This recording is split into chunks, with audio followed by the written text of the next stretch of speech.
Go, go, go, go, go. Race started. Race started. Go. Let's go. Hello everyone and welcome back. I'm DarkHour717 and this past Saturday, Amarok's Fang had the opportunity to participate in the Daymar Rally. This exciting event was a blast, and today we'll go over what the Daymar Rally is and how we performed in our first running. Before we get started though, don't forget to hit the like and subscribe button, as it really helps me out with that YouTube algorithm. It seems 87% of the viewers are not subscribed, and in reaching for the goal of 5,000 subscribers, if just even a portion of those hit that button, we'll reach it in no time. And most of all, I would be extremely thankful for it. So as an org, Amarok's Fang was able to enter and participate in the yearly running of the Daymar Rally. What is the Daymar Rally? Well, for those unfamiliar with the event, it's a community-ran rally race that is hosted and managed by Atmos Esports. Atmos Esports runs a variety of events in the Star Citizen community, this including the Daymar Rally, the Hurston Hurt Locker, the Stanton 7, the Great Cat Social, and the newest event, the Fight or Flight. These events cover everything from circuit racing to dogfighting and an all-out ground battle. Link to their website is going to be in the description below. I recommend everybody check it out. All of their events are open to anyone in the Star Citizen community though. The Daymar Rally itself is one of the more well-known events and has been running for several years now. The rally itself comprises of an off-road trek across the surface of Daymar in the Crusader system. Starting at Shubin Mining SCD-1, racers depart across the 94 kilometers of harsh and rocky terrain and large canyons to Eager Flats Station, where drivers will need to check in and then proceed on to the second leg from Eager Flats to Kudra Ore. This is going to be a total distance of over 418 kilometers for the second leg, and it's even more treacherous and rocky ground.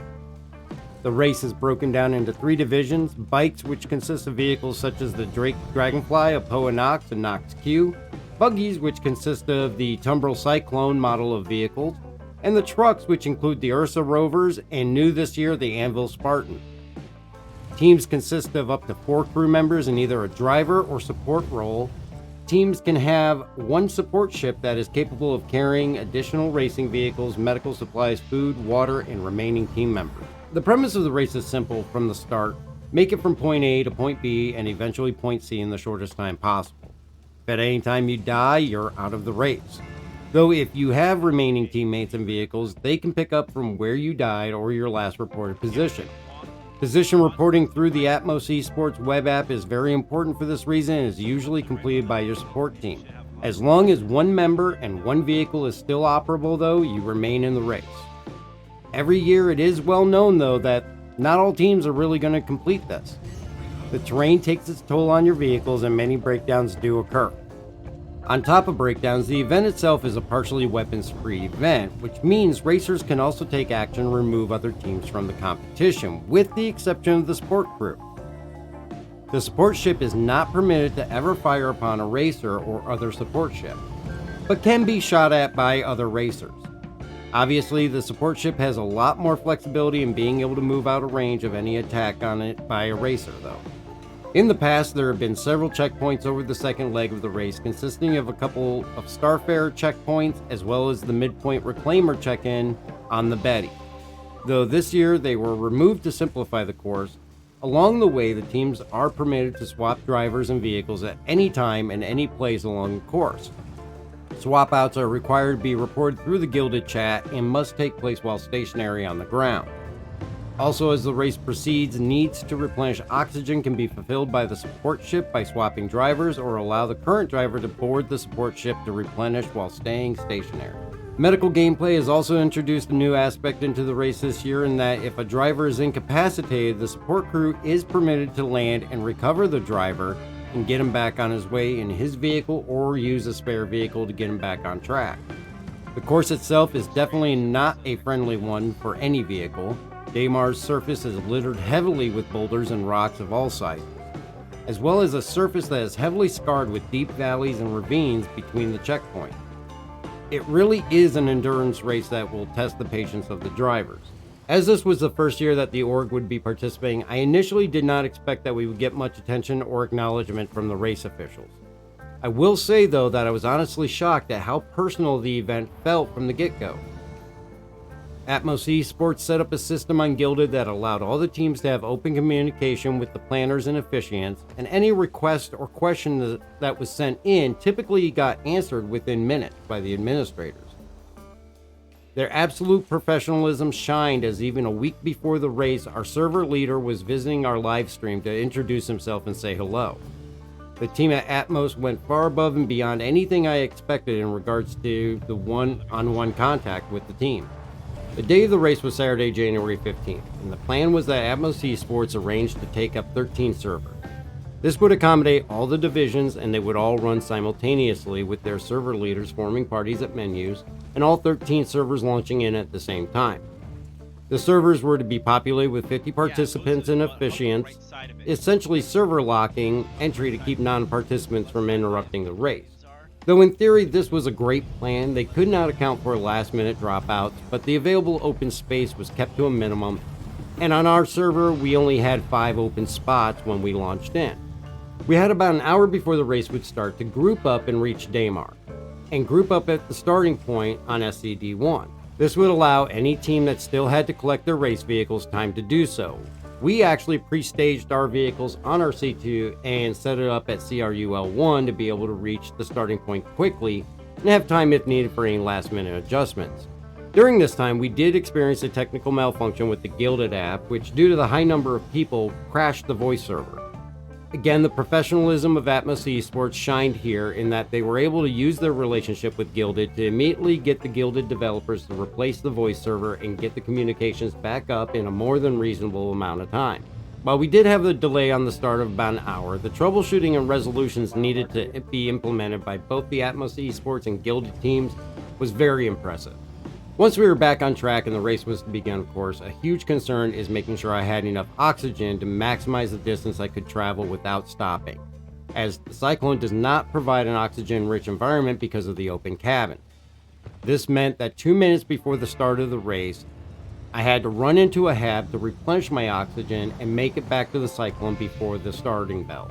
This, of course, was easily done because of the habs that were there at SCD-1, and traveling the 94 kilometers would be easier and be able to be done with no stops. With a short countdown remaining, we prepared to take off, but with a minor glitch, no sound of the chaff indicating the start of the race was heard, and we had a few seconds delay before an official announced that the race could begin. The initial leg started out smooth, and though I admit we could have used some more practice, I was able to maneuver somewhat around the rocks on the surface, though still became very intimate with a large number of them. With Gravity Cat and Kagi Tenshu above in the C2 calling out distances and routes, they also did their best to provide additional lighting to make the course easier to see as it was nighttime. As this race is an endurance race, it does go through several day and night cycles, and a support craft with very good exterior headlights can make a huge difference to a driver. The course at Eager Flats went fairly smooth with little complication outside of me driving the wrong direction for a short period, but once I got turned around and my eye on the marker I was needing to go towards, the key was speed control and avoidance. Though it seems fairly impossible to avoid every rock, I actually made it in approximately 59 minutes to Eager Flats. Not my best time, and way outside a record for sure.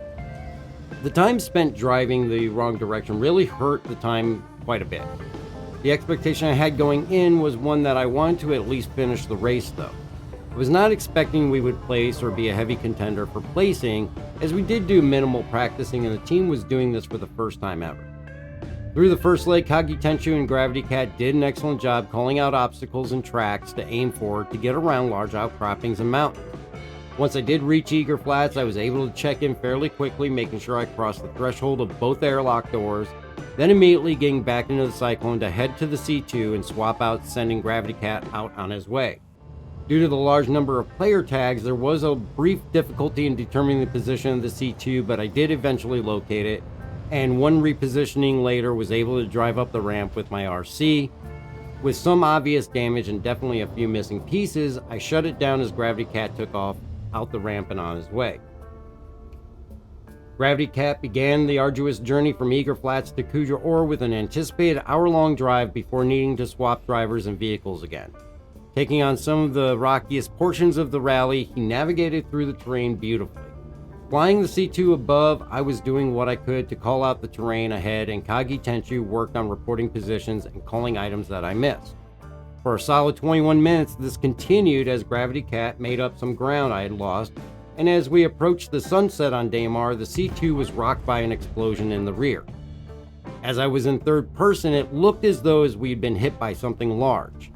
Not sure what, Kagi went down to the cargo bay to investigate and found my Cyclone on fire and at least one other vehicle destroyed, and on the ship status I showed a fair amount of damage to the rear and front ramp areas of the ship. With what we saw, we believed that maybe it was my Cyclone that had exploded, and maybe that what I saw from the back was debris from that, so we continued on. Guiding Gravity Cat through the landscape until about 10 minutes later, we were violently destroyed mid-air, losing the C2, myself, and Kagi, perishing in the explosion along with all of our supplies and additional vehicles.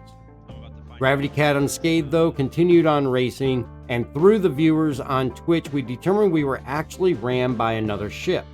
And further review did show that the first explosion we suffered was actually a Vanguard style ship ramming us from our 6 o'clock position.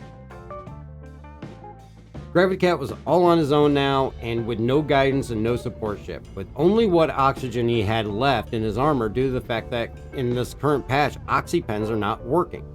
Gravity Cat carried on for another 52 minutes, running through the terrain with no support until he finally hit 263.1 kilometers from Kudra Ore, which is the finish line, just 50 kilometers short of the halfway point of the second leg. Amarok's Fang would unfortunately not see the finish line. With Gravity Cat completely out of oxygen, he perished in the deserts of Daymar. His determination carrying him as far as it could, a sad end to our first run of the rally, but a run that I'm extremely proud of. And I'm very thankful to have people like Gravity Cat and Kagi Tenchu along as my teammates. Overall, even though it was discovered we were actually taken out by griefers, the experience was a good one. I give a lot of credit to the folks at Atmos Esports for the effort and the work that they put into the event itself. The officiants made everyone feel welcome and treated all racers with the utmost of respect. And huge kudos to Nexian and White Lightning 77 who led our server as they took the time to talk with us after the event of our demise and be honest and upfront with us as to what the actual cause was. Being that their security team did do their best to keep the griefers out, and that turned out to actually be a team that was taken out of the race earlier that brought people in from their org to raise havoc. This has been an issue in the past runnings, but an event of this scale, unfortunately these types of things will happen. In the end though, I could not be happier with our team's achievement. And I'm nothing short of blown away by the professionalism and the well-executed event on the part of Atmos Esports. I definitely do plan and hope to take part in more of their events in the future, and really wish to say thank you to their entire staff for all the hard work they put in, as well as thank you to all the members of Amarok's Fang that supported us and practiced with us, and all of you out there that supported us in the running of the Daymar Rally. I look forward to giving this a go again next year. Hopefully you enjoyed the rundown of what the Daymar Rally is and Amarok's Fang's first experience with this event. I highly recommend that if you ever have the opportunity to get into one of Atmos Esports events, definitely take that chance. It's a great time and you'll have a lot of fun. Don't forget to hit that like and subscribe button and follow on Twitch where we stream every Wednesday and Sunday night at 7 p.m. Eastern Time. And get your entries in for the IAE 2951 Nomad Starter Pack with Squadron 42. Just subscribe and leave a comment here on any video or follow on Twitch, and if you do both, you double your chance by getting 2 entries. Make sure to also check out the stream over on Twitch, because we do have Twitch subscriber exclusive giveaways over there for the month of January. It's going to be an RSI Scorpius with Stinger Paint and LTI. Visit the stream to see how to get entered in for that. There's going to be future Twitch exclusive giveaways coming as well, including an RTX 3070 in February, so check that out as well. Also, if you'd like to support the channel, click that join button and get a membership for as little as 99 cents per month, or even check out the Patreon and the merch store.